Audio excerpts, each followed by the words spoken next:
Hi everyone, my name is Essen and you're listening to the Brown History Podcast. It's going to be a great episode today because our guest is Smriti Mundhra. She's the genius who brought us Indian matchmaking and the romantics. She's really paving her way and it's such an awesome conversation, so you're going to enjoy this one. And if you're enjoying Brown History and you want to support it, there's so many ways you can support it. You can become a patron. You can subscribe to the newsletter. There's so much cool merch you can check out. Your help really goes a long way. So do check that out. And let's get started. Here we go. So thank you so much for doing this. Usually I go back to the history of the guest, and I didn't know that your dad was a movie director in both America and India. Is that how you got your interest in movies? Yeah, definitely. I think like a lot of Desi people, I grew up watching movies. It was a big part of my life, but it was like extra for me because my dad was a filmmaker and it was something, since childhood he had always dreamed of doing, but and he really hustled his way, into becoming a filmmaker because he kind of came from, no background, in film. He grew up middle class in Calcutta and, did the proper thing and went to engineering school and came here on an engineering scholarship, Mm-hmm. but he always wanted to be a filmmaker, so it just consumed him. He was obsessed with it, and he really hustled to find his way into the business. So I grew up learning a lot about the business, in a sense, but also just watching movies with him. Those are my childhood memories, was watching movies with my dad, often movies that were way beyond, my understanding. But, Yeah. we would watch I remember watching Francis Ford Coppola's The Conversation, when I was like 7 years old, and watching um, uh, Salam Bombay in a movie theater, with my dad before I could, really even understand what that movie was about. And of course, like a lot of Hindi films as well. So I heard that your dad was one of the first guys in California to show Bollywood movies in a movie theater. yeah, he was definitely the first in California. I'm not sure about the whole US, but one of the first. I mean, he was definitely a pioneer. But he and my mom ran a single screen movie theater in Culver City here in Los Angeles. And they, were exhibitors, the first exhibitor in Southern California of Hindi films. And that really like brought the community together, like every Friday, Saturday, Sunday, like the whole community would show up, to watch these movies, and they sold samosas and concessions. And they had then later, in a couple of years, and they built like a whole like boutique and a grocery store like attached to Mm. the theater. So it really became a hub for the community. And there's like friendships now, that are like 40 years deep, of people who met at that movie theater. Wow, it's like a brown history post right there. Yeah.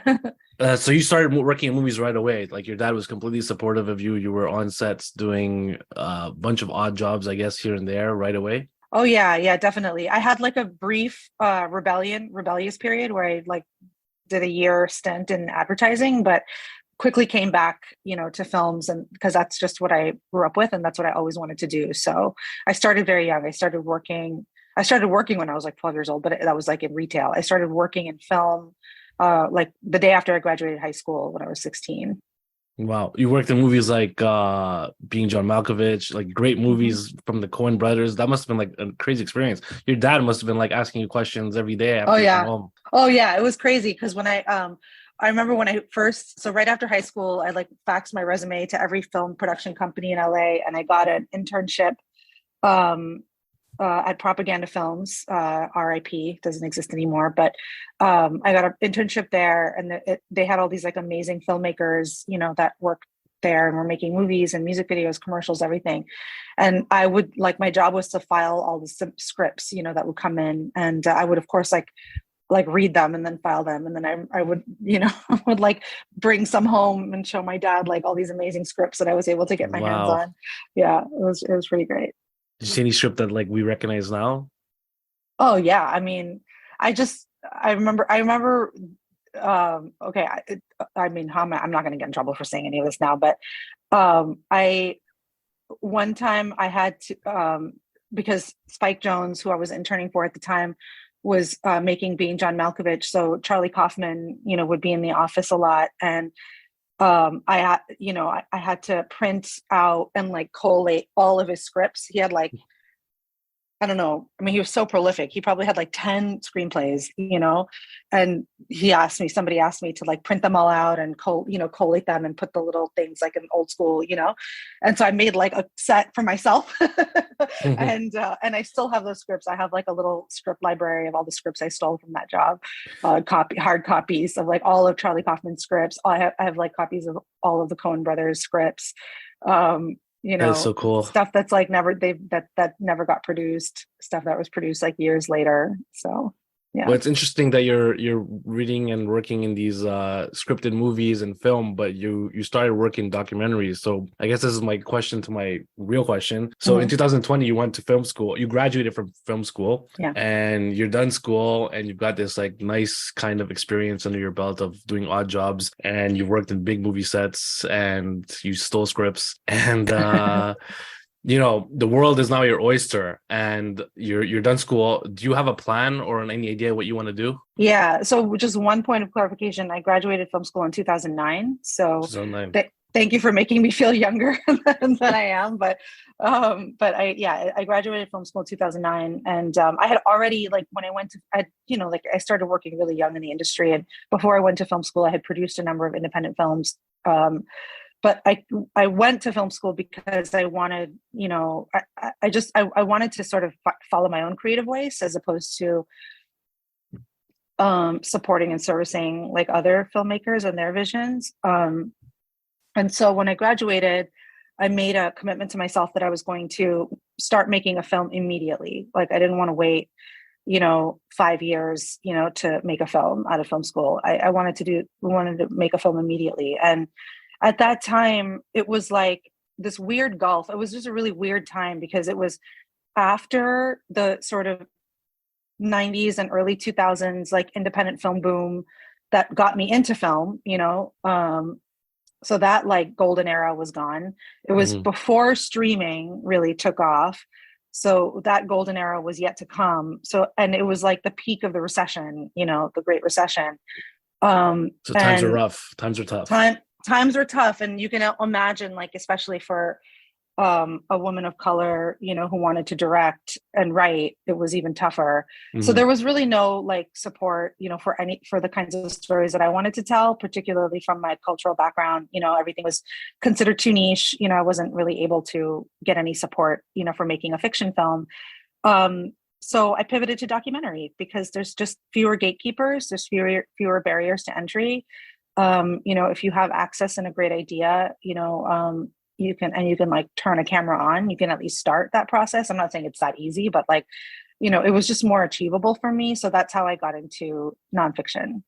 But yeah, it's less barriers, but there's a lot more risk. There's no Hmm. guarantee, and you're Hmm. filming real people, so you don't know if they'll participate or Oh listen to yeah. you. And the first documentary you do is A Suitable Girl, which takes you to India, so you're in a different country. So it's a really, really big ambitious project. So Yeah. first of all, how did that project come to you, and what gave you the creative confidence to take on a project like this? That film was born out of a very deep personal place, and honestly like a lot of internal conflict that I was experiencing in my 20s, around all of the cultural societal pressures I was facing as a 20 something, approaching 30 Indian woman. Marriage pressure, Yeah, yeah. just generally seeing all of my peers like go in a different direction, get married, settle down, get banking jobs or become doctors and everything. And I just, I always felt very on the outside of all of that, and it was compounded by this like mounting pressure to get married. And it wasn't even like a direct pressure. It's not, I didn't have like super conservative parents, who would disown me if I didn't get married or anything, but it was just the subtle societal pressure. Like every wedding, someone asking you like, like, when are you getting married? When are you getting married? Like you see your younger, cousins and all getting married. Like it was just, that was very like that mounting pressure. And I had, in 2008, I had gone to India to visit my parents, and they, um, I'd gone for like 2 weeks, and they introduced me. They're like, "Oh, there's you go meet my mom." Was like, "Go meet this matchmaker. There's this matchmaker. Just go meet her." And they had Sima. made a Simanti. Yeah, Right. exactly. They made a bio data for me, which was like, I don't even know who that person was in that bio data, but I went to go meet her, and honestly, when I met her, I was like, I don't know if this lady's going to find me a husband. Not that she's not great at what she does, but I was like, I just wasn't in that frame of mind at the time. But I was like, there's something about this that's really captivating. And I was like, it was like traumatizing and triggering, but also really captivating. And so, yeah, when I graduated in 2009, I said, this is the film I want to make, like I want to explore this from the inside out. And I wanted to externalize it a little bit, from my own experience. I didn't want to make a personal documentary because I just, felt like I actually wanted to understand the psychology and the sort of like what drives that tradition, in our culture. And so that's how Suitable Girl got started. And if and my understanding is of documentaries or making documentaries like these is that the story comes after or while filming, and you don't really know what you're doing here. Mm-hmm. So for someone who had really no experience in film, in documentaries, where did you get the confidence to just Yeah. agree to this and risk, and the documentary took years to make, so this is a Yeah. big part of your life, and one success always leads to another success, so you don't really know Yeah. if this is going to be successful either, and it's what I'm basically saying is that this was like the make it or break it kind of thing in your life, I think, in your career. So Yeah. how did you decide, where did you get the courage from, and how did you like decide to do this? I think the courage came from absolute ignorance, and naivete. Yeah. If I had known at the start of that process, if I had known in, whatever it was, like June 2010, that I was going to spend 7 years of my life, working on that film, and I was going to, like wake up with panic attacks, like, about financing and about story and what I was doing, and, like all of that, I would have never started it. I would have never done it. Wow. I just, really naively thought, oh, documentary, I mean, I've made fiction films, I've worked in film for a long time, like documentary will be easy, and I literally thought, I mean, if I look back at like my first like pitch deck, for that documentary, it says 6 months of shooting, 18 months of editing, you know, Sundance premiere, giant sale, bada bing, bada boom, done. It was not that process at all. And that was like a very different, I think, now when I look back, I realize I can realize like why that process took so long creatively, logistically and everything. But at the time, I didn't see it. And that's, so I just jumped in. And then once you're in, like, I think I learned so much about myself creatively, also just learned so much about all of the things that I had internalized, as a young Indian woman, through that process. I reconnected in such a way, to my motherland, to India, because I lived there, I had lived there as a child, but, living there as an adult and working there. And it was honestly like, it was, my dad died a year into that process of making that film. And, the year before he died very suddenly. And the year before he died, I was with him like every day because I was living in India and he was living in India. So I was like, I spent so much more time with him than I had ever had as an adult. So yeah, I mean, just that process was really transformative for me in so many ways. But I think if I knew what I was in for when I started, I would have never started. Wow. The reason why you went to film school is because you wanted to be under creative control.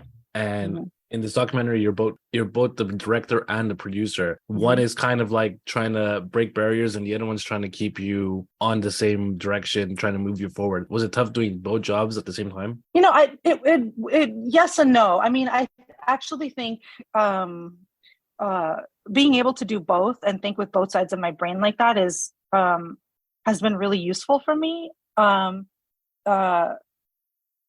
even like since then, because I think like, I'm not one of those filmmakers who I'm a filmmaker who likes boundaries. I'm a filmmaker who thrives with like knowing, okay, this, I have Structure? yeah, like I have some structure, and there's some control to this process. And I don't think that that compromises creativity. I actually think it enhances creativity. It makes you really consider every choice, and it makes you, prioritize, what you need and really think about your story as opposed to like an undisciplined approach, to filmmaking. So I actually think it really served me. And I tell this, I talk to a lot of like young emerging filmmakers, and I tell them this all the time, that I learned to be a director making A Suitable Girl, not because my title was director, or because I was making all the creative decisions. It's because I was also my own bookkeeper. I was my own assistant editor. I was doing everything.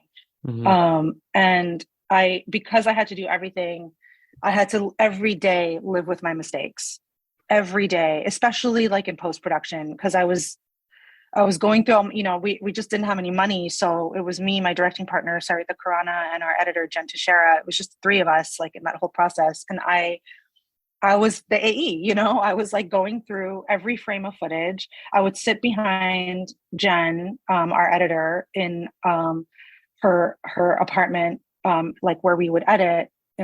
She sat at the desk with her edit stuff, and I sat behind her on the couch, and I would have all my hard drives set up, and I would be going through footage. And while she was editing, she would like turn around and be like, she's like, where's the reaction shot for the scene?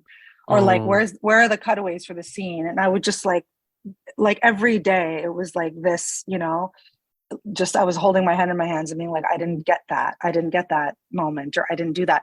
And honestly, like that's how I learned, that was the best education I could have possibly gotten. It was every day having to be confronted with my mistakes. And then I never forgot to get a reaction shot, since then. Wow. So it worked out for you, because A Suitable Girl wins Best New Documentary at a prestigious film festival, and you got your street cred and you got your recognition, and now you're like on top of the world. How do you decide on your next project? So a number of things happened during the making of A Suitable Girl. My dad died suddenly. I became sort of head of household, in my family. I became financially responsible. You're the oldest. I'm the only. You're the only. Okay. Yeah, So I have you're no helping your siblings. mom out. Yeah, exactly. I got married. I had my first child. You got married right during the documentary making of A Suitable Girl. Right in the middle of it. Yeah, and then a Did year Sima later, I hook had a you up? baby. She did not. With my Brazilian Irish husband, no. Oh no, definitely not. No, she introduced me to some very nice people, but I found that guy on my own. But yeah, so all of these major life changes happened, and all of this new responsibility was on my shoulders. It wasn't.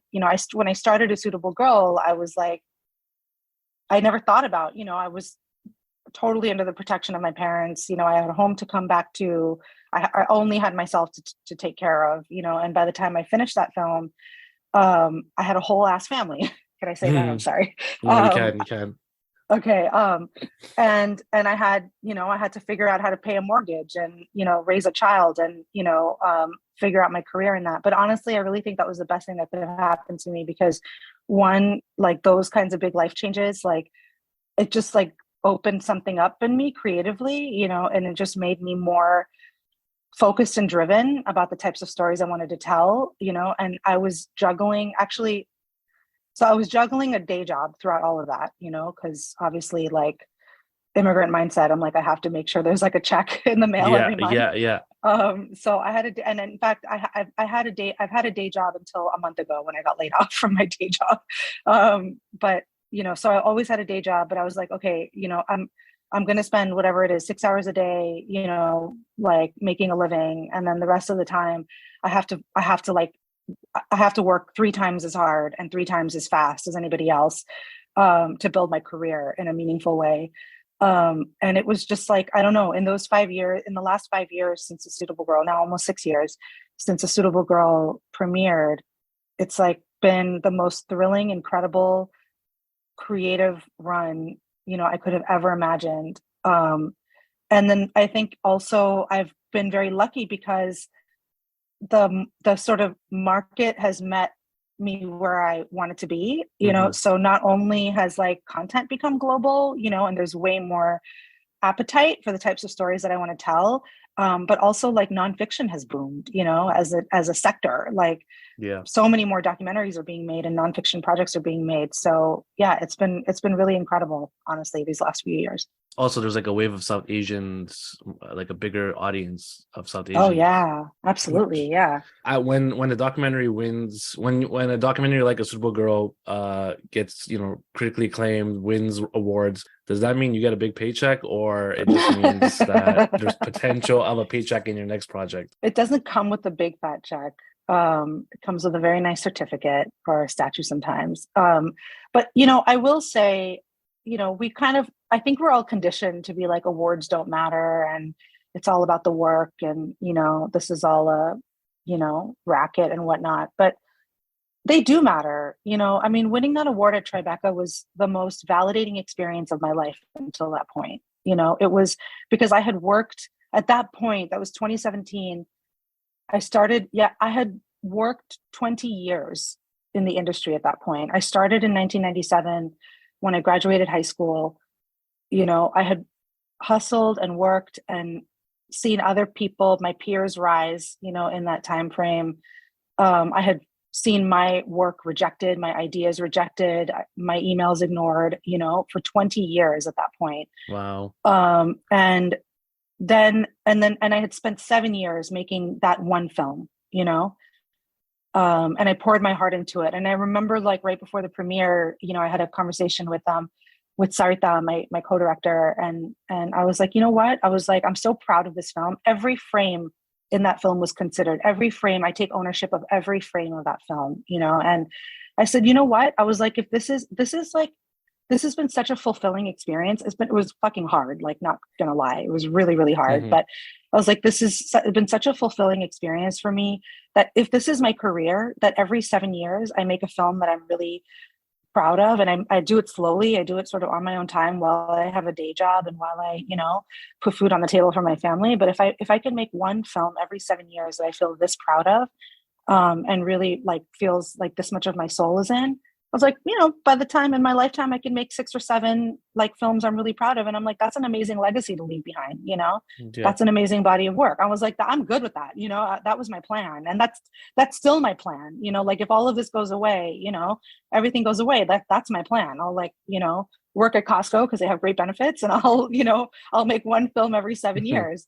And then, just to see, just like, and when we were sitting at that awards thing with zero expectation of winning, I didn't even take the day off of work. So I was like on my phone. That is so funny. I had my laptop out, like still responding to emails like during the awards ceremony. And then when they announced, that award and we saw like the image, from our film come up, it was like, I don't even know how to describe the experience. It was like, it was so validating. It was so validating for all of that work, and not just the work, but it was like validating that like a story that was important to me that came from my perspective and reflected, just my point of view in the world, mine and my collaborators, like was recognized in that way it was life-changing for me, truly.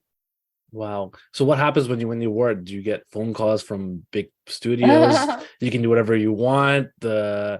You can choose any project you want. I mean, it must feel very overwhelming. Not overwhelming in the sense that now you're free to spread your wings.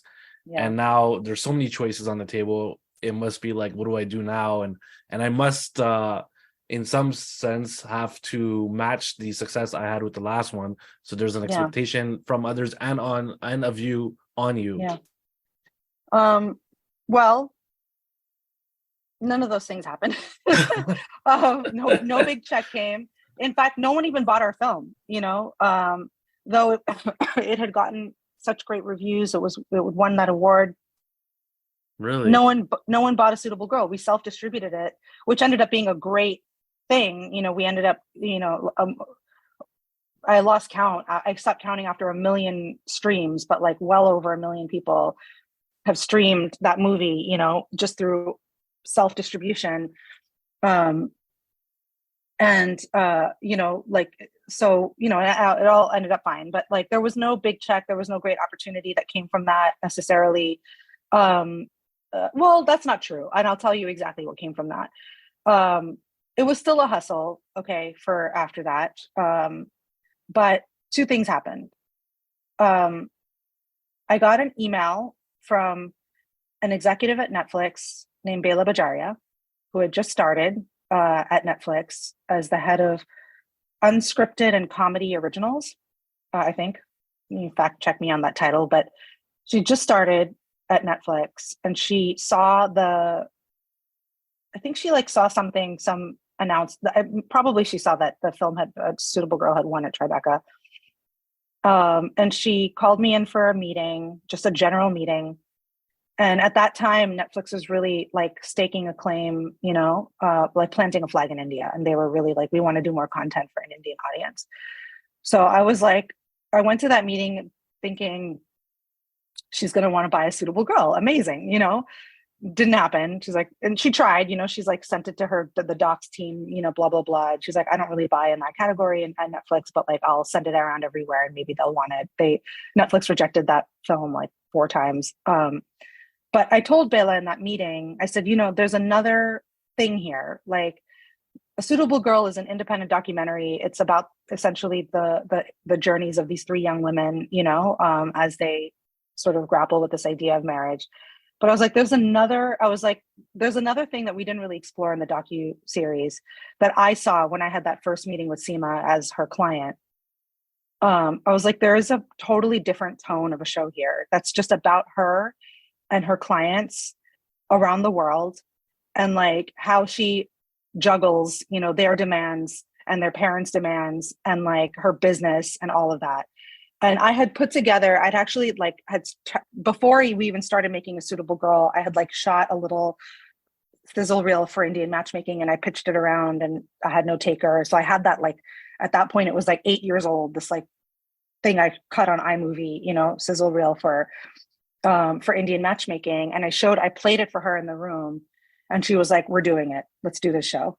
And in that was the moment that I sold Indian Matchmaking to Netflix. So that happened. That was life-changing.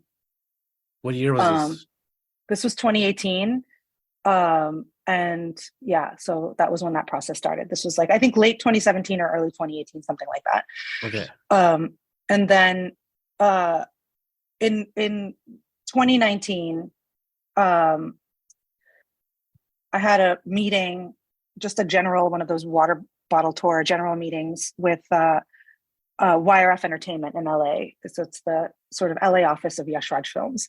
Mm-hmm. And they were, it was just a general whatever. So this was before Indian Matchmaking came out. It was before St. Louis Superman came out. So the only work I had to show for myself was A Suitable Girl. But, I met with them and they were like, what are you interested in? Blah, blah, blah, general conversation. And I said, I've always wanted to make a documentary on Yash Chopra and his career and his impact and legacy. So they were like, we don't really do documentaries, but tell us more. So I put together this whole pitch, of this idea for the Romantics, what ended up being the Romantics. And I pitched it to them. And they were really excited about it. And they said, okay, they're like, what do you need? I said, I need access to the vault. I need all of your films, all of the music, all of the behind the scenes archives. And I need to talk to everyone in the family. And they said, okay. And that's how the Romantics started. So those 2 things, those are I think big deals. Yeah. Yeah. So those things came directly out of A Suitable Girl. Wow. We have 2 things going on here now. Okay, so with the YRF, right? Did you have final say, or did they have final say if they didn't like something, or if they wanted certain tones or one questions not to be asked? Did they have like a final say? Not at all. They were very hands off on the process, deliberately so. One, it was because, as a filmmaker, that was a condition for me. But also like Aditya Chopra, as a producer and as a filmmaker, especially on a project like this, it was really important to him that it not be like that they keep a distance. Okay. No, not scandalous keep a at distance. all. Like ethically, like as in an ethical manner to like let you do your thing and explore exactly. it. Okay. Exactly. Okay. So there was the only condition that, and when I started this process was that they said, you can't, they were like, you could talk to Aditya, he'll talk to you off the record, give you background context, whatever, but he's not going to do an interview. So just, if you're going to do this, like, do it with that in mind, like plan it that way.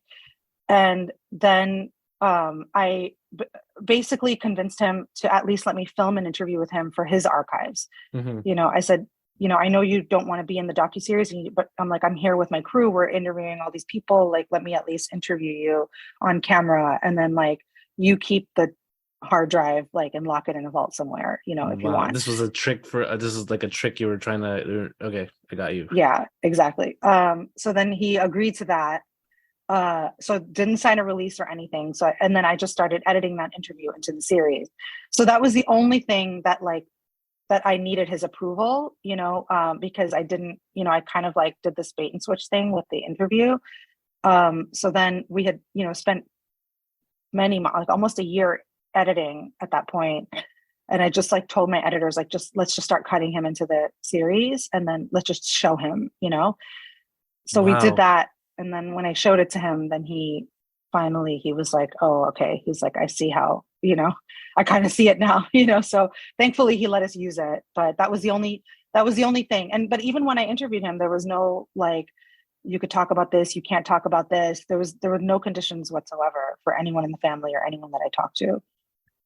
Wow. So you grew up watching Bollywood movies with your dad, and now you're in the heart of it. Like, you're in it with all the actors and actresses that you saw growing up, and you're in their homes, in the office. A, what was that like? And B, did you notice or see things that were like unexpected, how that industry was, or how these people were that people have grown up idolizing and escaping into their worlds when it comes to song and dance? I think one of the great things about the Romantics and shooting all those interviews was that I got to talk to all of these huge stars and icons, like not when they had a film to promote, Yes. or some other, I got to talk to them just as,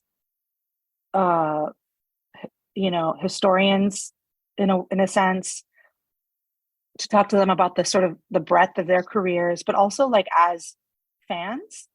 Yeah. And I got to talk to them about their formative experiences going to the movies and, the stars that they grew up admiring and the filmmakers that they grew up admiring. And so it was just a different vibe, it just was a different vibe of an interview. And I think, it just was really, really fun. And I think, I don't know how who was paying attention to like what, like, because these guys do like dozens of interviews a week, so I'm sure they're like, I don't know, sit, talk, answer the questions, move on kind of thing. So I don't know how much anyone was paying attention to what the purpose, like, or what my vision was for the series. They knew they were doing an interview to talk about Yash Chopra, and for a project that had the blessing of the studio. So everyone like said yes to doing the interview, but I think they were like, oh, we'll sit and like say a few nice words about Yash Chopra, and that'll be that. But then like I was be asking them questions about their formative experience, the first time they remember going to the movies, or, how like, 1991 like liberalization impacted them and their careers, and like, all of these deep. Like, went deep. So I think, I think I would like to think that most of them like enjoyed that process, and clearly for me, it was great because they had a lot to share, a lot of incredible insights to share. So yeah, it was really a thrill. It was a great experience doing those interviews. And I hope it was as good an experience for the people I interviewed as it was for me. One of the coolest part of the documentaries was Uday Chopra opening up and being really honest about his own failures in his careers. Did you know that he was going to be so open and honest, or was that like a surprise? I was definitely surprised by the extent to which he opened up and was so vulnerable. That's a scary thing to do. It's really scary to do. I don't know if I could do it, but I by the time we did that interview, I had many conversations with Uday, because he was, giving me all of the background context and everything, the stuff that is not academic, that's more personal about the family. So we had, become, good friends at that point, and we were talking regularly. And I just knew him to be a very straightforward, very unassuming, almost disarmingly honest person. And so, and I felt like by the time we interviewed him, I interviewed him, that I had built enough of a trust, that I could just ask him, some pretty personal questions. Yeah. Um, and so we just went there, and honestly, I was like really, really amazed at how deep he went and how open he was.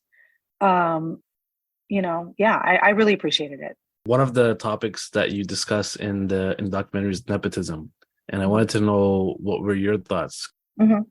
Yeah. I mean, look, I will acknowledge, despite my sort of 20 years of hustling in this business, I too am a Nepo baby. I have my dad I was a mean, filmmaker. I guess, but like he didn't get you the job, and No, but I think that goes at the heart of like understanding, that debate a little bit, right? It's like, I my dad, was, he passed away before like before my career took off. And he also was really like hustling. He was a pioneer in the industry, but he never achieved like the massive like mainstream success, that a Yash Chopra did or other filmmakers did. But I had huge advantages, because I grew up around movies and I grew up on film sets, and I had a mentor, since birth, who told me so much, taught me so much about the business. And, and also like I benefit from his legacy to this day. Like my dad was a very generous person, with his time. And, he mentored a lot of young people, who were of my generation and a little older than me, who were starting off in the business and who didn't have a lot of, brown people to look up to in the business. So they would all come and like come to our house and, for chai, or meet my dad for coffee. And he would take, these like young people out for lunch. And one of those people was Bela Bajaria. He really like, he gave her a lot of advice and mentored her early in her career. So like I reaped the benefits of that, right. and one of the people he befriended was Yash Chopra. When Yash Chopra came to LA, he met with my dad. My dad helped him out, so I'm sure somewhere, in that equation, that's why I was able to earn the trust of the Chopra family, to tell the story. So like these things are all connected. But I say that to say that,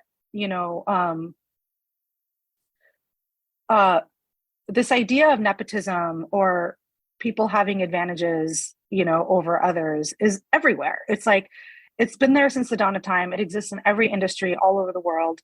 It's nothing new, and it's nothing that's going anywhere.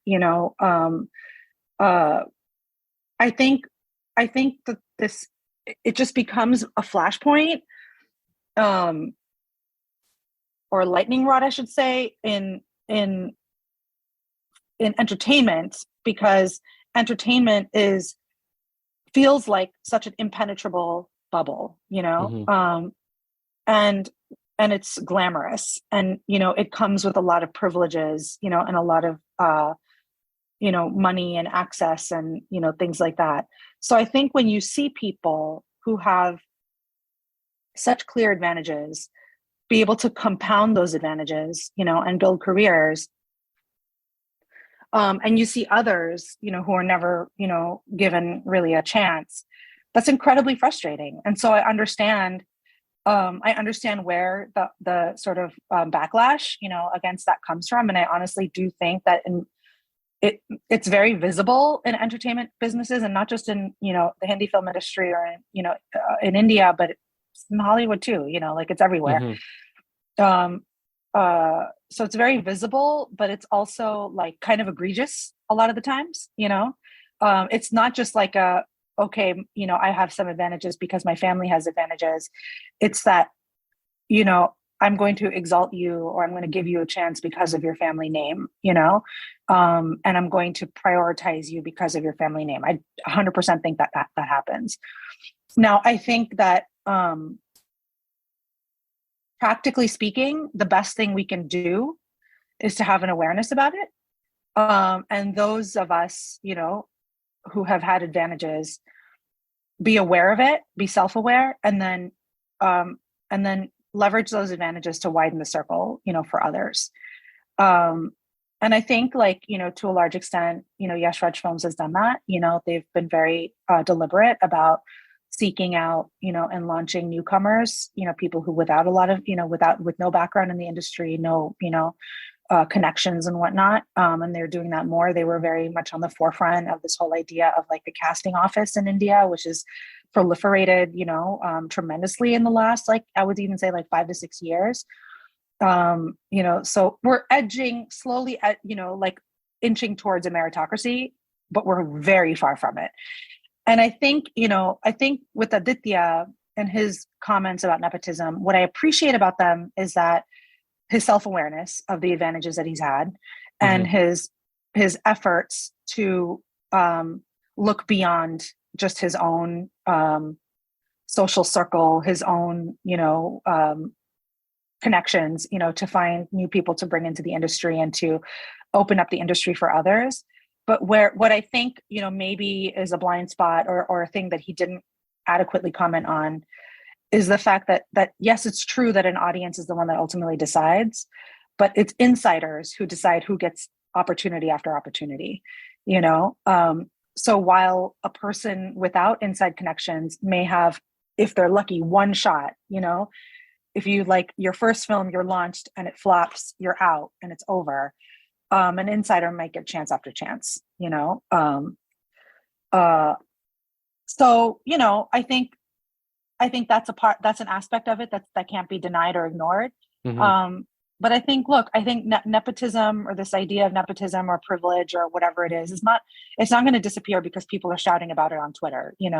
I think it's the better route to me is more self-awareness and a recognition that we are leaving a lot of money and a lot of talent on the table if we keep opportunities closed, to a select few. So, that's sort of what I strive toward and work towards. And I think, Aditya in his way, like, has been trying to do that. And I think there's also a responsibility. Like, I feel a responsibility every day to live up to the legacy of my father. And I don't just mean about, exceeding what he did in his career. I mean about matching his level of generosity, that he had to other people. So like, I feel very compelled to like give of my time, now that I've achieved something in my career and I have more advantages and more access. I feel very compelled to like, make sure that I'm available, to those who are newly coming into the industry, emerging in the industry, or don't experience that much support in the industry. So I think that's also a responsibility that if you have advantages, you have to pay forward. Wow, that's a good answer.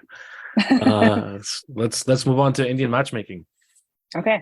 Now you're kind of in the limelight and you're kind of on the map now. And the South Asian community, it can be a rough audience, and they can be pretty critical of things, and they like to really put people down. After Indian matchmaking was like the first of its kind, and you really went mainstream with that. Did you feel any criticism from the South Asian community? Oh, yeah. Are you kidding me? Are you kidding me? Yeah, of course. Look, I think social media can be distorting. I think the numbers show that by and large, the series was watched and appreciated, and even anecdotally, like, I think a lot of people really valued, seeing their families and their experiences and their unique cultural perspective mainstreamed, but I think a very loud sector, of people, particularly on social media and in critical circles, had a lot of critique about the show. And honestly, I wouldn't want it any other way, I don't take it personally, it doesn't bother you? Not at all. Actually, I love it, in fact, like, because I really think, I think the critique of the show is a mix of critique of the show and of critique of our cultural traditions that we think should change and evolve, that are reflected in the show, And the one criticism I really haven't gotten from anybody is that the show is inaccurate. So I think a lot of the critique of the show is a little bit of like, and a lot of, when people say, oh, the show is cringy, I think maybe, a lot of what people are cringing at is some of our thought processes and internalized stuff and, cultural traditions that we maybe need to take another look at and perhaps evolve away from. But I think, like, if Indian Matchmaking as a show could spark that conversation, if it could be a conduit for that those uncomfortable conversations that we sometimes don't have with our families when it's personal because it's too triggering or because it's too, difficult, then I think that's an amazing thing.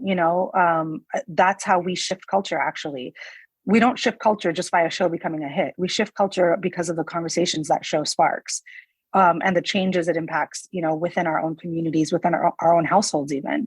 And so I was, in fact, not only appreciative of the critique, but I tried as much as I could to engage with the critique, because, me engaging with it would amplify it. And maybe we all learned something, including me. Like, there were very thoughtful pieces that were written by, for example, Dalit activists and scholars, and Muslim folks, who talked about some of the things that they felt were very harmful, in a show like Indian Matchmaking. And I thought those were really valid points. And I thought they're things that, if you're going to enjoy the show and watch the show, take it a step further and learn a little bit more, rather than just learning about, our colorful weddings and, the quirkiness of our matchmaking traditions. Like, learn a little bit more about the sexism and the colorism and the casteism, that's baked into these traditions, and so, I tried to stay very engaged, obviously with the thoughtful critique, not the bad faith arguments or the trolling, but like, if there was thoughtful critique, I really tried to stay engaged with it. I did an incredible panel. It was very difficult. I'll not lie. It was very difficult for me. It was very difficult for me, but I thought it was really amazing experience. I did a panel with the Dalit Women's Solidarity Network, I think it's called, around the show when it first came out. And I learned a lot, I learned a lot about my own blind spots, and I learned a lot about the responsibility of being a creator. And also, felt like those are conversations that should also stem from the work that I create, just like nepotism is a valid conversation, to stem from the romantics. So yeah, I mean, I guess to answer your question, I really embrace it. And I think that's how we evolve as a culture. And that's how, like, we just learn more about ourselves, is not just by celebrating the things that we want to see, but by dealing with the uncomfortable truths, that these big mainstream pieces of content bring out. It's the show. The show is a really big success, and it's now you have a Jewish matchmaking in the process, and I'm assuming you're gonna have a bunch of other matchmakings, different cultures, different people. It must be a bit nerving because now you have a lot more blind spots to work, and there's potential blind spots in all these cultures, and it's a lot more sensitive, and it must be overwhelming a bit. Yeah, it is very overwhelming. But I know how I approach my work. I try to be as thoughtful as I can. I try to be as collaborative as I can. And especially when I'm stepping outside of, something that is directly connected to my lived experience, I try to involve people, at the highest levels, who do have more of a cultural competency. Mm-hmm. And I also acknowledge that I'm going to make mistakes, and I'm going to do things wrong sometimes. And I think that's just part of the journey, like, if I'm going to accept the praise and the awards and all the benefits, of this work, and all the glory of this work, I have to also accept the critique, and I have to also accept the hard truths, that it's going to bring up about me, and so, I try to remember that, with everything that I do, and I try not to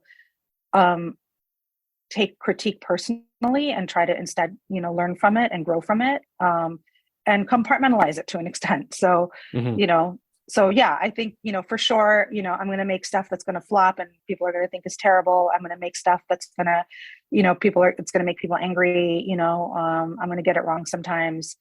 But I'm going to do the best I can. Indian Matchmaking probably got you a bigger check than Suitable Girl did. Yeah. So now you're recognized, I guess. Oh, I mean, I don't think we have time, but you were also nominated for an Oscar. Yeah. But you've got the respect, and you've got the mainstream, and you've established up really well. Now anything is possible. Are you ever going to consider doing a scripted film? Yeah, definitely. I've had the opportunity to start on that road. Mindy Kaling and Lang Fisher gave me an incredible opportunity to direct No scripted way. television for the first time. Yeah, I directed 2 episodes of Never Have I Rev Ever up. in Yeah, season yeah. 3. That was my first time, as a director, directing fiction. And Mindy and Lang took a chance on me, and the entire cast of that show were so welcoming, and supportive, of me taking that leap. I'm doing more of that, on other shows now. And then I have a production company called Moralta Films. Moralta Films is named after my parents' theater, which was the Moralta Theater. Full circle. Yeah, full circle. And my producing partner Nina Ajla and we are developing a number of scripted projects at our company, series, features, some that I'll write and direct, many that I won't, that I'll just be involved as a producer. But yeah, fiction is definitely like on the horizon for us, and fast approaching. Was it rough to do a scripted episode? Since you're so used to this kind of documentary and you're kind of used to this kind of rough, guerrilla warfare type documentary filmmaking, was Yeah. doing this very different? It's funny. I'm surprised I didn't like develop an ulcer working on that project, and not because it was difficult. I put so much pressure on myself.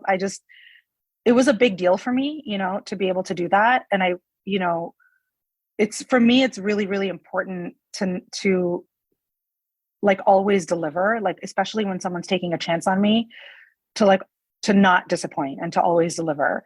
So I went insane prepping for that opportunity. Like, I watched every episode, my episodes were in the 3rd season. So I had 2 seasons of that show. I literally studied every frame of those first 2 seasons. Like I watched it repeatedly, the full, series. Then I watched it on silent, on mute, just to like study the shots and like the performances and everything. I like talked to the actors beforehand.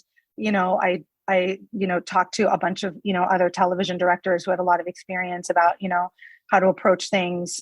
I went, a little insane prepping for that opportunity because I just wanted to be really prepared, and because a TV shooting schedule is really tight and really intense. Mm-hmm. So I'm like, I need to know every single prop that in every single scene. I need to know the history of every single character, like I studied like it was, like I was doing like studying for MCATs or something for that opportunity. But when I got on set, I think it was a combination of like how much I prepared and how rigorous actually documentary filmmaking is, that I think a lot of people don't really appreciate how rigorous it is, because you're sort of, when you're making documentaries, especially like verite documentaries like the kind I make, you're directing on your feet every day. Like that muscle gets really, really strong, because every day I'm like, in real life, without any script, I'm watching things unfold on camera, and I'm editing them in my head, and I'm thinking about what else I need to get to tell the story, processing what it means. So when I got on set, and because I had prepared so much, it just was like second nature to me. It was like, and I think like I could, because I'd been doing this for years, I could look at the 2 monitors, on set.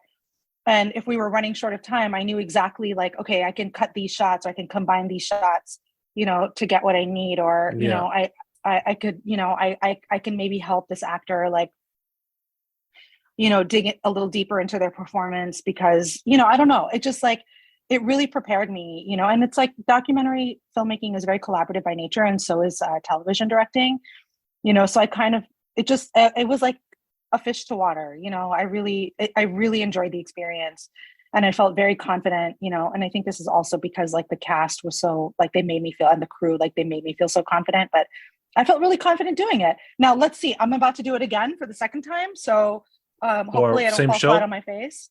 No, different show. Okay.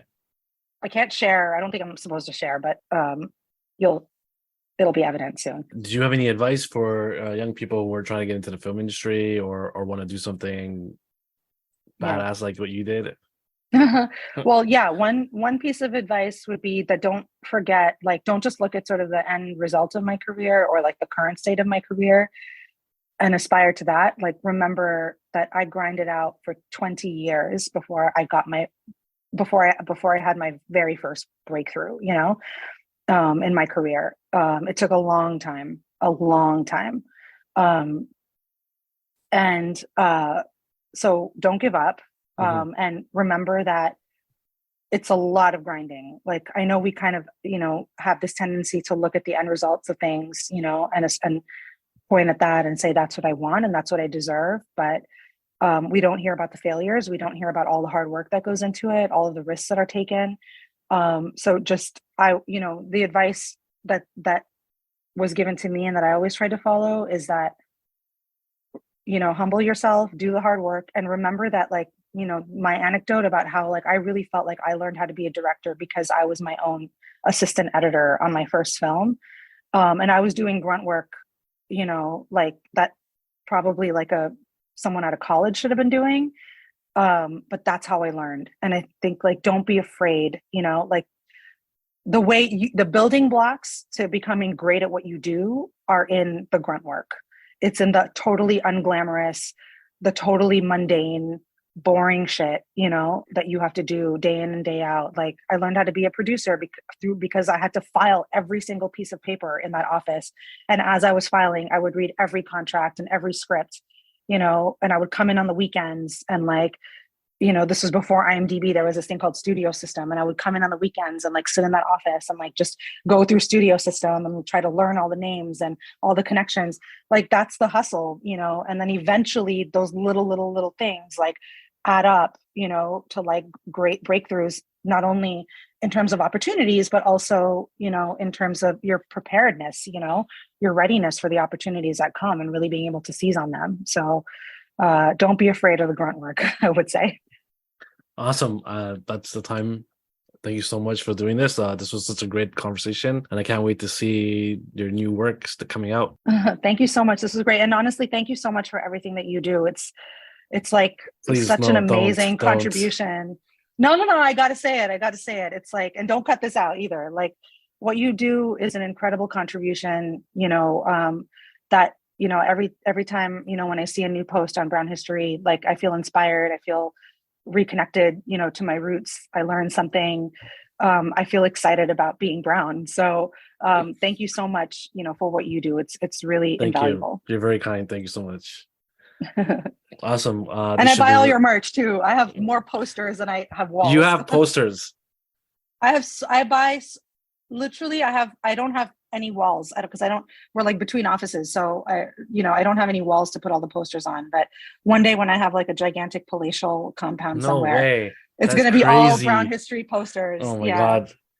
Wow. That's crazy. I'm gonna Yeah. brag about this to everybody I know. Please do. Please do. I buy all Um, of it. awesome. Thank you so much. It'll get released next week, Friday probably. And if there's anything